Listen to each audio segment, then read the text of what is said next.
ओम सर्वमंगल मांगल्ये शिवे सर्वार्थ साधिके शरण्ये त्र्यंबके गौरी नारायणी नमोस्तुते। भक्तों, जय माता की। जैसे आप सबको पता है कि सुबह और शाम, सुबह 6:20 पे और शाम को भी 6:20 पे श्रद्धा MH1 पे वैष्णो देवी से लाइव आरती आती है। जो लाइव अटका आरती है वैष्णो देवी धाम पे भवन की जो आरती होती है उसका लाइव टेलीकास्ट होता है श्रद्धा MH1 पे। और जितने भी माता रानी के भक्त हैं वो सभी कोशिश करते हैं कि या तो उस आरती के अंदर शामिल हो सके, अगर भवन पे यात्रा करने का मौका मिलता है तो वो कोशिश करते हैं कि यात्रा के बाद जब वहां पहुंचे भवन पे तो वहां पे जब आरती हो तो आरती में बैठने का, आरती में शामिल होने का उन्हें मौका मिले। या फिर जब वो घर में होते हैं तो कोशिश करते हैं कि जब वहां पे आरती चले तो साथ के साथ ही वो अपने घर के मंदिर में भी आरती करें, क्योंकि आरती के साथ पूजा करने का बहुत ही मन को बहुत अच्छा लगता है। लेकिन कई बार क्या होता है कि जैसा वहां पे चल रहा होता है वैष्णो देवी में कि पहले क्या हुआ, प्रोसेस क्या हुआ, तो वो भक्तों को कई बार समझ में नहीं आता, क्योंकि कुछ उनका संस्कृत में चलता है, कुछ हिंदी में चलता है, कभी भजन चलते हैं। तो स्टेप बाय स्टेप भक्तों के मन में ये उत्कंठा जागृत होती है कि अगर हमें ये पता चल जाए कि पहले क्या आएगा, उसके बाद क्या आएगा, फिर क्या आएगा, फिर क्या आएगा, तो भक्त उनके साथ, जैसे इंग्लिश में बोलते हैं, फ्रीक्वेंसी मैच करके साथ साथ चल सकते हैं। और फिर जो आनंद की अनुभूति होती है, उसकी पराकाष्ठा जो होती है, उसका गुणगान नहीं किया जा सकता। तो आज मैं अपनी इस वीडियो में जो प्रातःकालीन आरती है उसमें विधि पूर्वक बताऊंगा कि पहले वो लोग क्या कहते हैं, उसके बाद क्या होता है, उसके बाद शुरू से आखिर तक का मैं बताऊंगा आपको कि शुरू से आखिर तक वो किस किस तरह से आगे बढ़ते हैं, कौन कौन से मंत्रों का उच्चारण होता है, कौन सी पुस्तक से होता है, मैं वो सब कुछ बताऊंगा। तो जुड़े रहिए मेरे साथ इस वीडियो में शुरू से आखिर तक। मैं आपको शुरू से लेके आखिर तक बताऊंगा कि जो प्रातःकालीन आरती होती है उसमें क्या होता है। देखो, प्रातःकालीन आरती जो है वो सुबह 6:20 पे स्टार्ट होती है। और आप सबको पता ही है कि हमारे सनातन धर्म के अनुसार पहले गणेश महाराज जी की पूजा होती है। तो हम वहां पर जब आरती शुरू होती है तो 6:20 पे जो पहली आवाज आती है वो आती है ओम श्री गणेशाय नमः। इसका मतलब क्या है कि मैं गणेश महाराज को प्रणाम करता हूं। उसके बाद वो गणेश महाराज जी का मंत्र जो है वो बोलते हैं ओम वक्रतुंड महाकाय सूर्यकोटि समप्रभ निर्विघ्नं कुरु मे देव सर्वकार्येषु सर्वदा। ये गणेश महाराज जी को प्रसन्न करने का मंत्र है। तो सबसे पहले गणेश जी की आराधना होती है। पहले बोलते हैं ओम श्री गणेशाय नमः, मैं भगवान गणेश को प्रणाम करता हूं, और उसके बाद ये मंत्र बोला जाता है। उसके बाद फिर दुर्गा जी की आरती होती है, दुर्गा जी का वर्णन होता है, दुर्गा जी का गुणगान किया जाता है। कैसे? फिर वो बोलते हैं ओम श्री दुर्गाय नमः। इसका मतलब क्या हुआ? मैं दुर्गा देवी को प्रणाम करता हूं। फिर जब दुर्गा देवी को प्रणाम करने के बाद वो बोलते हैं, पंडित जी बोलते हैं अथ सप्तशलोकी दुर्गा। इसका मतलब क्या है? जो दुर्गा सप्तशती है उसके अंदर पहले सप्तशलोकी दुर्गा से जो पाठ है वो शुरू होता है। जैसे नवरात्रों में हम पाठ कराते हैं, माता के दुर्गा के नवरात्रों में जब हम पाठ कराते हैं तो जो ये पुस्तक है, ये जो पुस्तक है श्री दुर्गा सप्तशती सचित्र, गीता प्रेस गोरखपुर, गीता प्रेस गोरखपुर की बुक है ये, श्री दुर्गा सप्तशती सचित्र। ये इसमें से सारा पाठ किया जाता है। वैष्णो देवी में जो पूजा होती है, सुबह की पूजा, शाम की पूजा, वो इसमें से की जाती है। तो भक्तों को वो ये मेन पाठ है, इसका संक्षिप्त पाठ इसमें से होता है। ये है स्तोत्र संग्रह। ये वो पुस्तक है जो वैष्णो देवी जब जाते हैं तो वो हर एक भक्त को देते हैं। इसका PDF जो है वो माता वैष्णो देवी की वेबसाइट पे भी उपलब्ध है।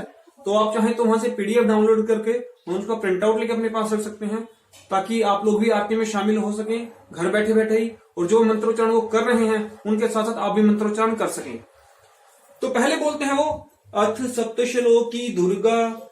सप्तशलोकी दुर्गा, इसके अंदर दुर्गा सप्तशती से 7 श्लोक लिए गए हैं जिसको बोलते हैं सप्तशलोकी दुर्गा। वो आपका आता है यहाँ से, अथ सप्तश्लोकी दुर्गा, ये पूरा का पूरा पढ़ा जाता है। मैं एक वीडियो भी बनाऊंगा जिसके अंदर एक वीडियो सप्तश्लोकी दुर्गा की, एक दुर्गा कवच की, अगला स्तोत्र की, स्तोत्र, इन सबकी अलग अलग एक वीडियो बनाऊंगा। तो अभी मैं पहले बता रहा हूं कि पहले वो क्या बोलते हैं, अथ सप्तश्लोकी दुर्गा, पहले गणेश जी को मनाया, उसके बाद दुर्गा देवी जी की जब प्रार्थना आती है तो पहले क्या बोलते हैं, सप्तश्लोकी दुर्गा। वो सप्तश्लोकी दुर्गा बोलने के बाद जब श्लोकी दुर्गा खत्म हो जाता है, फिर वो बोलते हैं अथ श्री दुर्गा स्तोत्र शतनाम स्तोत्रम। जो दुर्गा जी के 100 नाम है उसका उच्चारण किया जाता है, 108 नाम, दुर्गा जी के जो 108 नाम है उनका उच्चारण किया जाता है। वो अगले पेज पे श्री दुर्गा स्तोत्र शतनाम स्तोत्रम, यहां से वो पढ़ते हैं दुर्गा जी के 108 नाम। पहले सप्तश्लोकी दुर्गा पढ़ते हैं, फिर दुर्गा स्तोत्र शतनाम स्तोत्रम पढ़ते हैं। उसके बाद वो करते हैं, जब ये 2 पाठ हो जाते हैं तो उसके बाद पुजारी जी जितने भी भक्तजन आरती में आए हुए होते हैं उनका स्वागत करते हैं और उनको आरती का महत्व समझाते हैं। पुजारी जी क्या बोलते हैं, पुजारी जी बोलते हैं प्रातःकालीन आरती की इस पवित्र वेला में आप सब भक्तों का मां भगवती के दरबार में अभिनंदन, आप सबका हार्दिक स्वागत। जितने भी भक्तजन वहां पर आए हुए होते हैं सबका स्वागत करते हैं। और अच्छी बात यह है कि वो ये भी बोलते हैं कि जो भक्तजन इस समय घर में बैठकर ही माँ की आरती का आनंद ले रहे हैं उनका भी इस दरबार में हार्दिक अभिनंदन। मतलब कि जो वहां पर होते हैं उनका भी स्वागत करते हैं, और जो घर में बैठकर माँ भगवती दुर्गा की आरती का लाइव प्रसारण देख रहे होते हैं, उनके साथ पूजा कर रहे होते हैं, उनको भी उतना ही वो स्वागत करते हैं, उतना ही सत्कार करते हैं। फिर वो बोलते हैं इस समय विश्व के कल्याण के लिए स्तोत्रों द्वारा माँ भगवती की स्तुति की जा रही है। विश्व के कल्याण में ही हम सबका कल्याण निहित है। इस समय वैदिक मंत्रों द्वारा षोडशोपचार से विधिवत इस दिव्य गुफा के अंदर माँ भगवती की पूजा, माँ की अर्चना की जा रही है। जब बाहर भक्तजन आरती करते हैं, जैसे दुर्गा सप्तशती की पाठ किया, भजन किए, तो उस समय साथ ही साथ जो पंडित जी होते हैं, बड़े पंडित जी होते हैं, वो अंदर गुफा में पिंडी के पास षोडशोपचार से माता जी की पूजा कर रहे होते हैं। ऐसी मान्यता है कि जब माँ भगवती की पूजा होती है तो पूजा के समय समस्त देवतागण भी सर्वत्र माँ भगवती की स्तुति करते हैं। आरती की इस पवित्र वेला में जो भी भक्तजन भक्ति भाव से एकाग्रचित होकर के शुद्ध मन से माँ भगवती का ध्यान करते हैं, माँ का नाम स्मरण करते हैं, माँ भगवती की स्तुति करते हैं, माँ भगवती प्रसन्नता पूर्वक उन भक्तों की प्रार्थना को स्वीकार करके उन्हें वरदान देती हैं। आप सब भक्तजन माँ भगवती के दरबार में विराजमान हैं। आप जो लक्ष्य लेकर घर से चले हैं उसी लक्ष्य पर अपना ध्यान केंद्रित करके भक्ति भाव से माँ भगवती के चरणों का ध्यान करते हुए माँ से प्रार्थना करें। माँ भगवती आप आए हुए शरणागत भक्तों की प्रार्थना को स्वीकार कर करके आपको आशीर्वाद दे, आपकी मनोकामनाओं को, आपके मनोरथ को पूर्ण करें। पंडित जी इसमें आशीर्वाद दे रहे हैं कि आप जिस मनोकामना को साथ लेकर घर से निकले हैं, कोई पुत्र प्राप्ति की मनोकामना को लेकर निकला है, कोई धन प्राप्ति की मनोकामना को लेकर निकला है, कोई आत्म शांति की प्रार्थना को लेकर निकला है, तो जिस भी लक्ष्य से घर से निकले हैं उसी लक्ष्य पर अपना ध्यान केंद्रित करना है और माँ भगवती उसी लक्ष्य को आपको पूर्ण करे, आपकी जो मन की इच्छा है उसको पूरा करे। ये आरती की पवित्र वेला है, बड़ी उत्तम वेला है। इस पवित्र वेला में भगवती की आराधना, अर्चना, पुण्य कर्म, माँ भगवती की स्तुति, इसका अक्षय फल होता है। विद्वानों द्वारा आपके कल्याण के लिए, आपकी सुख समृद्धि के लिए, आपकी दीर्घायु के लिए स्तोत्रों द्वारा माँ भगवती की स्तुति की जा रही है। यह स्तोत्र वास्तव में परम कल्याणकारी हैं, सुख शांति, सुख समृद्धि को देने वाले हैं, धन धान्य की वृद्धि करने वाले हैं। जो भी भक्तजन भक्ति पूर्वक इन स्तोत्रों द्वारा माँ भगवती की स्तुति करते हैं, माँ भगवती उन भक्तों की मनोकामना को पूर्ण करती है। तो इस तरह से पंडित जी जो हैं, जो गोपाल जी शास्त्री जी हैं, वो बड़े विद्वान पंडित हैं। जो वहां पे पुजारी के जो हेड हैं, मुखिया हैं, वो वही हैं। तो इस तरह से वो सभी जो भक्तजन हैं उनको आशीर्वाद देते हैं, उनका स्वागत करते हैं, उनको बताते हैं कि जो आप लक्ष्य लेकर घर से चले हैं उसी लक्ष्य पर ध्यान केंद्रित कीजिए, कहीं और अपना मन मत भटकाइए। क्योंकि वो जो आरती की वेला होती है उसमें जो वैदिक मंत्रोच्चारण हो रहा होता है उसका बड़ा ही महत्व होता है। दुर्गा सप्तशती के अंदर जितने भी मंत्र लिखे हैं, अगर भक्त सिर्फ उन्हीं का ही पाठ कर ले तो वो किसी तंत्रिक मंत्र से कम नहीं होते, वो बड़े परम शक्तिशाली मंत्र होते हैं। तो उसके बाद फिर पुजारी जी बोलते हैं अथ देव्य है कवचम। इसका मतलब क्या है? दुर्गा कवच का पाठ करना है। दुर्गा हमने सप्तश्लोकी दुर्गा पाठ किया, फिर दुर्गा स्तोत्र शतनाम स्तोत्रम का पाठ किया, फिर करते हैं देव्य है कवचम, जो दुर्गा कवच है उसका पाठ होता है। दुर्गा कवच जब खत्म हो जाता है फिर उसके बाद बोलते हैं श्री अर्गला स्तोत्रम, जो आपका दुर्गा कवच है उसके बाद आता है अथ अर्गला स्तोत्रम। अर्गला स्तोत्र का पाठ किया जाता है। अर्गला स्तोत्र के बाद बोलते हैं अथ श्री कीलकम। कीलक स्तोत्र का पाठ किया जाता है। ये जो कीलक स्तोत्र है इसका पाठ किया जाता है। कीलक स्तोत्र के बाद बोलते हैं श्री महिषासुरमर्दिनी स्तोत्रम। ये महिषासुरमर्दिनी स्तोत्र है। ठीक है, पहले हम दुर्गा कवच किया, उसके बाद अगला स्तोत्र किया, फिर कीलक स्तोत्र किया, फिर महिषासुरमर्दिनी स्तोत्र का पाठ किया जाता है। महिषासुरमर्दिनी स्तोत्र के पाठ के बाद किया जाता है अथ क्षमा प्रार्थना। मतलब कि इस पूजा पाठ में हमसे जो भी अपराध हुआ है उसको क्षमा करें, अपने अपराधों की क्षमा प्रार्थना की जाती है। कि जो भी कोई भी गलत उच्चारण हो गया है, संस्कृत का पाठ है, हम संस्कृत के पंडित नहीं हैं, कोई भी जो उच्चारण है वो गलत हो सकता है, उस गलत उच्चारण का गलत अर्थ निकल सकता है, तो हम भगवती से यही प्रार्थना करते हैं कि जाने अनजाने में जो भी हमसे गलती हुई है उसका हमें माफ कीजिए, हमारी अपराधों को क्षमा कीजिए, अपना बच्चा मानकर हमें अपनाइए। हम आपकी गोदी में बैठे हैं, आपकी गोदी में आपका पाठ कर रहे हैं, आपकी स्तुति कर रहे हैं, तो उसका जो हमें फल है वो दीजिए, हमारे अपराधों तरफ ध्यान मत दीजिए, हमारे अपराधों को क्षमा कीजिए। उसमें हम अपराध क्षमा प्रार्थना करते हैं। अपराध क्षमा प्रार्थना के बाद 3 बार ओम अक्षर का नाद किया जाता है। पंडित जी बोलते हैं कि अपना ध्यान विश्व के कल्याण की कामना के लिए करते हुए 3 बार ओम अक्षर का पाठ कीजिए। तो 3 बार ओम अक्षर का बड़ा लंबा नाद किया जाता है।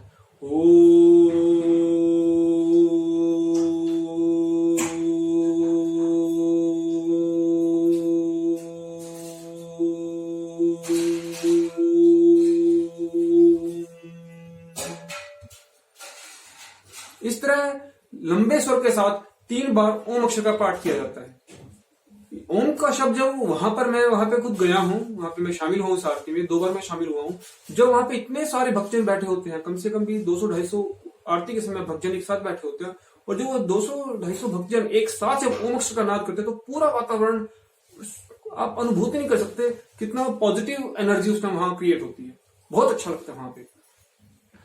उसके बाद जब 3 बार ओम अक्षर का नाम हो जाता है, उसके बाद पंडित जी 15 मिनट के लिए कुछ उपदेश बोलते हैं। कोई आपको अच्छी बात सुनाते हैं, कोई दुर्गा सप्तशती से कहानी सुनाएंगे, कोई आपको श्रीमद्देवी भागवत पुराण से कहानी सुनाएंगे। वो जो 15 मिनट है, अगर कोई नहीं, जिससे संस्कृत इसको नहीं समझ में आती, अगर वो सिर्फ वो 15 मिनट ही सुन ले, पूरी जिंदगी वो बड़ा अच्छा ज्ञान प्राप्त कर सकता है। क्योंकि उन 15 मिनट में पुजारी जी बहुत कुछ चीजें समझाते हैं कि कोई त्योहार है वो कैसे मनाया जाता है, दुर्गा जी की आरती कैसे की जाती है, इसका महत्व क्या है, वैष्णो देवी आने का महत्व क्या है, वैष्णो देवी की पिंडी रानी कैसी है, 3 मूर्तियां हैं, ऊपर 3 पिंडियां हैं, दृढ़ रूप से पिंडी एक है, 5 फुट की पिंडी है, नीचे पानी की गंगा बहती है। तो ऐसी बहुत कुछ बताते हैं। तो 15 मिनट जो है वो जरूर सुनने चाहिए। ठीक है, जो 15 मिनट के बाद इतना ये जो ओम अक्षर का नाद होता है, ये 7 बजे तक का काम होता है। 6:20 से 7 बजे तक ओम अक्षर का नाद हो जाता है। 7 से 7:15 बजे तक पंडित जी जो है वो उपदेश को सुनाते हैं। फिर 7:15 बजे जो भजन की वेला होती है वो शुरू होती है। भजन की वेला में बहुत आनंद आता है। वहां पे काफी सारे जो गायक कलाकार हैं वो होते हैं, सुरेश जी होते हैं, मनिंदर जी होते हैं, तो यशपाल जी होते हैं, काफी सारे अच्छे गायक हैं वहां पे। तो किन्हीं भक्तों को वो वाला जो टाइम होता है भजन वाला, भजन की वेला वाला, वो बहुत अच्छा लगता है। काफी अच्छे भजन आते हैं उसमें। वो भजन का जो वेला है वो कम से कम आधा घंटा तक चलता है। मतलब 7:15 से लेके और 7:45 तक, 7:45 बजे तक जो भजन की वेला है वो चलती है। भजन की वेला के बाद फिर पंडित जी पंचांग बताते हैं कि आज का पंचांग क्या है, आज कौन सी तिथि है, कौन सा दिन है, और ये तिथि कितने से कितने बजे तक रहेगी। जैसे कि कई बार हमारे हिंदू धर्म में कोई त्योहार 2 बार आता है कि उस दिन भी है और उस दिन भी है। जैसे जन्माष्टमी पे अक्सर हो जाता है कि जन्माष्टमी अगले दिन भी, उससे अगले दिन भी जन्माष्टमी है। तो पूरे इंडिया के अंदर, पूरे भारत के अंदर लोगों के मन में ये रहता है कि हम किस दिन मनाएं।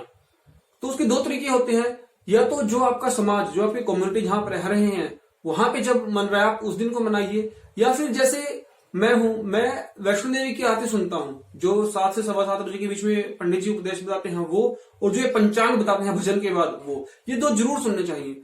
उसमें पंडित जी बताते हैं कि कौन सी तिथि कब शुरू हो रही है, कब खत्म हो रही है, और कौन सा त्योहार किस दिन मनाया जाता है। जैसे जन्माष्टमी का उदाहरण लीजिए तो वैष्णो देवी वाले बोल देते हैं कि हमारे यहाँ जन्माष्टमी इस तिथि को मनाई जाएगी। तो जो त्योहार जिस तिथि में वैष्णो देवी मनाया जाता है, मैं उसी त्योहार को उस दिन मनाता हूँ। तो पंचांग जरूर सुनिए कि आज का पंचांग क्या है, कौन सी तिथि कितने बजे शुरू हो रही है, कितने बजे खत्म हो रही है, ये त्योहार है, ये आज मनाया जाएगा या कल मनाया जाएगा। तो वो सारी की सारी चीजें वो पंचांग में बताते हैं। पंचांग के बाद पंडित जी आशीर्वाद मंत्र देते हैं। आयुष्मान भव, दीर्घायु भव, बहुपुत्र लाभम, संवत्सरम दीर्घमायु अस्तु दीर्घमायु, आशीर्वाद मंत्र देते हैं। मतलब आप ये समझ सकते हैं कि उस समय पंडित जी के मुख से मां भगवती का ही आशीर्वाद निकल रहा होता है। वो सभी भक्तों को आशीर्वाद देते हैं कि आपने जो माता जी का गुणगान किया उसके लिए माता जी बहुत प्रसन्न है और आप सबको आशीर्वाद दे रही हैं। उसके बाद पंचांग के बाद पंडित जी आशीर्वाद मंत्र देते हैं। आशीर्वाद मंत्र के बाद माँ भगवती की आरती होती है। माँ भगवती की आरती एक ऐसी आरती है जो कुछ भी हो जाए वो आरती वैष्णो देवी में होगी ही होगी। बाकी सब पार्ट है वो कट सकता है आरती का, लेकिन जो ये आरती पंचांग के बाद वाली आरती जो है ये पार्ट कभी नहीं कटता। ये पार्ट कभी नहीं कटता। इसमें ओम जय अम्बे गौरी मैया जय श्यामा गौरी ये जो किया जाता है ये पार्ट कभी नहीं कटता। अभी हाल ही में हमने देखा जब कोरोना काल में आपको पता होगा भवन पर भी कोरोना आ गया था। भवन पर भी जैसे जितने भी पुजारीगण हैं या जो ये भजनी है सुरेश जी हैं मनिंदर जी हैं, तो वहां पर भी क्या था कोरोना उनको भी आ गया। तो उस समय उन्होंने क्या किया था पूरी की पूरी आरती उन्होंने खत्म कर दी थी कि आरती नहीं होगी। लेकिन जो ये पंचांग के बाद वाली जो आरती होती है 10 मिनट की 15 मिनट की ये जरूर होती थी। ये जरूर होती थी वहां पर भी उस टाइम पे। मतलब उस टाइम आरती जो एक्चुअल में आरती जो होती थी वो होती थी 7:45 से लेके और 8 बजे तक 15 मिनट की सिर्फ। उससे पहले वाला जो था 6:20 से 7:45 उसमें श्रद्धा चैनल जो था वो पुरानी रिकॉर्डिंग्स लगा देता था। लेकिन जो लाइव होती थी वो आपकी 7:45 से 8 बजे तक भी होती थी, क्योंकि आरती होना जरूरी है माता की। जो मर्जी हो जाए आरती जरूर होगी। कोरोना आए जो मर्जी आए वो वाला पार्ट जरूर। उन्होंने उसमें फिर स्तोत्र काट दिए थे, उपदेश काट दिया था, भजन काट दिए थे क्योंकि कोरोना आ गया था वहां पर। लेकिन जो आरती वाला पार्ट था वो जरूर था। ओम जय अम्बे गौरी मैया जय श्यामा गौरी वो उन्होंने जरूर किया। जब आरती हो जाती है उसके बाद जो पुजारी जी हैं वो आते हैं। जो बड़े वाले पुजारी जी हैं वो आते हैं, सुदर्शन पुजारी जी हैं वो आते हैं वहां पे, वो पूजा करते हैं, वो दिव्य गुफा का पूजन करते हैं। उसमें वो सबसे पहले क्या बोलते हैं, प्रथमे गुरु जी को वंदना, द्वितीय आदि गणेश, तृतीय सिमरा शारदा, मेरे कार्य करो हमेश जय मां। इसका मतलब क्या है कि मैं पहले गुरु जी को वंदना करता हूँ, फिर मैं गणेश जी को वंदना करता हूँ, फिर मैं सरस्वती माता की पूजा करता हूँ। शारदा माता सरस्वती की माता को बोलते हैं और हम बोलते हैं कि हे माता मेरे कार्य हम पूर्ण करो। फिर वो बोलते हैं आनंदी आनंद करो, कल्याणी कल्याण, मैया 8 प्रहर 64 घड़ी, दो चरणा दा ध्यान जय मां। वो बोलते हैं कि हे आनंदी माँ आप आनंद दो, हे कल्याणी माँ आप कल्याण करो, 8 प्रहर 64 घड़ी हमें अपने चरणों का ध्यान दो ताकि हम आपके चरणों से जुड़े रहें। उसके बाद शंखनाद होता है। शंखनाद होता है, घंटा ध्वनि होती है, घड़ियाल बजते हैं, जो घड़ियाल होते हैं वो सारे के सारे बजते हैं। पूरे के पूरे जो वातावरण होता है वो बड़ा आनंदमय हो जाता है उस समय पे जब ये घंटी की ध्वनि होती है। आप भी अपने घर में घंटी की ध्वनि जरूर कीजिए। जो घंटी होती है ये जो आवाज उत्पन्न करती है इसका मतलब आकाश की पूजा होती है, क्योंकि आकाश शब्द का सूचक है, आकाश साउंड का सूचक है। ठीक है, तो आपने भी क्या करना है, अपने घर में घंटी जरूर रखनी है, सुबह शाम उसका पाठ करना है, सुबह शाम पाठ में उसको बजाना है और उसका हमें पूजा करनी है। तो घंटी ध्वनि जरूर होती है। जब घंटी ध्वनि हो जाती है उसके बाद पुजारी जी फिर जो माता महाकाली, महालक्ष्मी और महासरस्वती का मंत्र है उसका उच्चारण करते हैं। जैसे माता महाकाली का मंत्र है ओम खड्गम चक्र गदेशु चाप परिहान शूलम भुषुंडिम शिरः शंखम संधतिम करस्त्रिनयनाम सर्वांग भूषावृताम नीलाश्म द्युतिमास्य पाददशकाम सेवे महाकालिकाम यामस्तौत्सविते हरौ कमलजो हंतुम मधुम कैटभम। ये माता महाकाली का मंत्र है। उसके साथ फिर वो माता महालक्ष्मी का मंत्र बोलते हैं। महालक्ष्मी का मंत्र क्या है, अक्षक परशुम गदेशु कुलिशम पद्मं धनुष्कुंडिकाम दंडम शक्तिमसीम च चरमं जलजं घंटां सुराभाजनम शूलं पाश सुदर्शने च दधतीं हस्तै प्रसन्नाननां सेवे सरिभमर्दिनीमिह महालक्ष्मी सरोस्थितां। ये माता महालक्ष्मी का मंत्र है। माता महालक्ष्मी के बाद महासरस्वती का मंत्र गाया जाता है। महासरस्वती का मंत्र क्या है, घंटा शूल हलानि शंख मुसले चक्रं धनु सायकं हस्ताब्जै दधतीं घनान्त विलसितांशु तुल्य भ्रवां घोरी देह समुद्भवां त्रिजगतां आधारभूतां महा पूर्वामत्र सरस्वती मनुभुजे शुंभादि दैत्यार्दिनी। तो इस तरह से वो माता महाकाली, महालक्ष्मी और महासरस्वती माता का मंत्र उच्चारण करते हैं। उसके बाद फिर वो बोलते हैं त्वमेव माता च पिता त्वमेव त्वमेव बंधुश्च सखा त्वमेव त्वमेव विद्या द्रविणं त्वमेव सर्वं मम देव देव। ओम शांताकारं भुजगशयनं पद्मनाभं सुरेशं विश्वधारं गगनसदृशं मेघवर्णं शुभांगं लक्ष्मीकान्तं कमलनयनं योगिभिर्ध्यानगम्यं वंदे विष्णुं भयभयहरं सर्वलोकैकनाथं। ये भगवान विष्णु का मंत्र चल पड़ा। अच्युतं केशवं रामनारायणं कृष्ण दामोदरं वासुदेवं हरिं श्रीधरं माधवं गोपिकावल्लभं जानकी नायकं रामचंद्रं भजे। ओम हरे मुरारे मधुकैटभ हरे गोविंदे गोपाल मुकुंद किशोरी ज्ञानम प्रदेशी शरणम प्रदेशी विद्या प्रदेशी भगवान नमोस्तुते। इस तरह आरती करते हैं, इस तरह गुणगान करते हैं भगवान विष्णु जी का, कृष्ण जी का। उसके बाद माता जी की जयकारे बोलते हैं, बोलो साचे दरबार की जय, सचियां जोता वाली माता तेरी सदा ही जय, पंचफूल रानी माता तेरी सदा ही जय, सर्वत्र का भला करने वाली माता तेरी सदा ही जय, सारे संसार में शांति देने वाली माता तेरी सदा ही जय, लोमड़े वीर ठाकुर तेरी सदा ही जय, बोल सच्चे दरबार की जय। इतना बोलने के बाद फिर वो बोलते हैं धर्म की जय हो, धर्म की जय हो, धर्म की जय हो, अधर्म का विनाश हो, अधर्म का विनाश हो, अधर्म का विनाश हो, प्राणियों में सद्भावना हो, प्राणियों में सद्भावना हो, प्राणियों में सद्भावना हो, विश्व का कल्याण हो, विश्व का कल्याण हो, विश्व का कल्याण हो, भारतवर्ष महान हो, भारतवर्ष महान हो, भारतवर्ष महान हो। बोलो हर हर हर महादेव की जय, बाबा श्रीधर की जय, गौ माता की जय, भारतवर्ष की जय, अपने अपने माता पिता की जय, गुरु महाराज की जय, ग्राम देवता की जय, स्थान देवता की जय, सनातन धर्म की जय। तो इस तरह वो जयकारे बोलते हैं। फिर उसके बाद सभी दिव्य गुफा के आगे अपना मस्तक झुकाते हैं और इस तरह से आरती संपूर्ण की जाती है। तो भक्तों ये था प्रातःकालीन आरती का, मैंने आपको उपाय बताया कि विधि पूर्वक वो कैसे अर्चना करते हैं। एक वीडियो में और बनाऊंगा जिसमें सायकालीन आरती के बारे में बताऊंगी, सायकालीन आरती में वो 1 बाय 1 कैसे करते हैं। इस वीडियो में कोई भी आपको अगर डाउट लगा है कि ये कैसे हुआ, ये समझ नहीं आया, तो आप मुझे कमेंट बॉक्स में जरूर कर सकते हैं। आज के लिए इतना ही। अगली बार सायकालीन आरती की वीडियो लेकर मैं फिर से आऊंगा। तब तक के लिए आप भक्तों को जय माता की।